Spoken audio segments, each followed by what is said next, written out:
LENA'S Holiday is a 1991 fish-out-of-water comedy about an ex-communist that gets lost in Los Angeles. Directed and co-written by Michael Koish, LENA'S Holiday stars Felicity Waterman, Chris Lemmon, and Nick Mancuso. A few months after the fall of the Berlin Wall, Lena takes a flight from the former East Germany to Hollywood, California to see the America of James Dean. While waiting outside the airport doors, she has a luggage mix-up and her planned-out sightseeing trip goes off the rails. She zigzags all over LA, seeing it warts and all, and she doesn't even know about the dangerous smugglers on her trail. She finds a helpful cab driver to show her around town, suspiciously helpful even. Will she find her bag, or her hotel, or America, perhaps even love? LENA'S Holiday was one of Crown International Pictures' last productions. It shares some plot points with the 1963 romantic mystery Charade, starring Audrey Hepburn as a young woman being stalked in scenic Paris, and Cary Grant as the charming companion who may or may not be on her side. LENA'S Holiday was sold like a Merrimark film, female title character, provocatively dressed on the poster, but this is no exploitation film. Instead, it's a subtly subversive slice-of-life romantic comedy, the kind that would find traction in the art houses and independent theaters in the 90s. Grindhouse fans won't find what they're looking for here. The film offers just one corpse. It strategically cuts away as the cute couple gets to the hanky-panky, and the most revealing shots of Lena aren't any racier than the movie poster. Save for a few curse words, this movie requires no cuts for broadcast cable. As a comedy, it's not so much laugh-out-loud funny as dinner-table anecdote funny, usually about how LA isn't as glamorous up close as expected. As a romance, the couple have some nice chemistry. Chris Lemmon as the smart alecky cab driver Mike is guy-next-door charming, and the British-born Felicity Waterman is convincing as the East German ingenue. LENA'S Holiday was Waterman's first lead role in a film. In 1992, she would land a recurring role on the primetime soap Knots Landing. She worked on several TV shows throughout the 90s.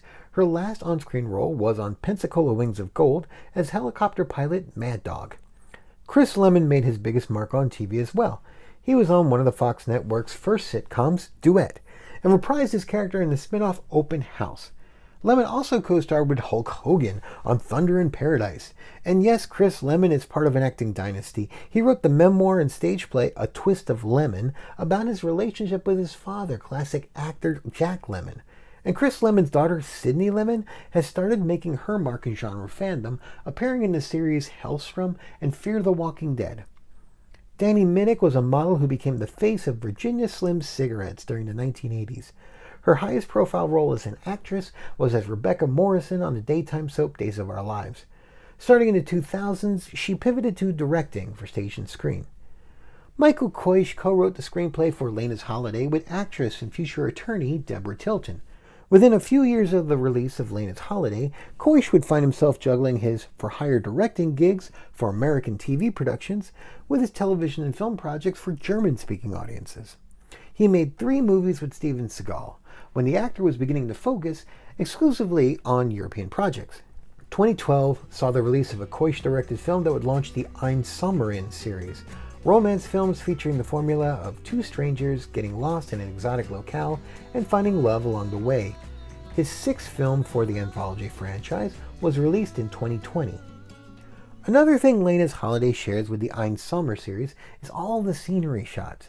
One of the best ways to watch LENA'S Holiday is as a travelogue, showing off the city of Los Angeles in a way that the Civic Tourism Board just had to love. Beyond that, the best this movie can offer you is plenty of that guy bingo in the 70s and 80s category. There's Pat Morita from The Karate Kid, Michael Sarrazin from They Shoot Horses, Don't They? Bill Dana from I Wonder Who's Killing Her Now, check out the Curse of the 100 episode, Susan Anton, Liz Torres, Michael Gregory, and Nick Mancuso playing a Hollywood creep, but not at all the way you'd expect Nick Mancuso to play a Hollywood creep. And if you're just there to see as much Lena as possible, skip up to minute 49 or so and check out the first Venice Beach montage set to the Roy Orbison tune Sweet Dreams. Otherwise, you're going to be in for a long trip.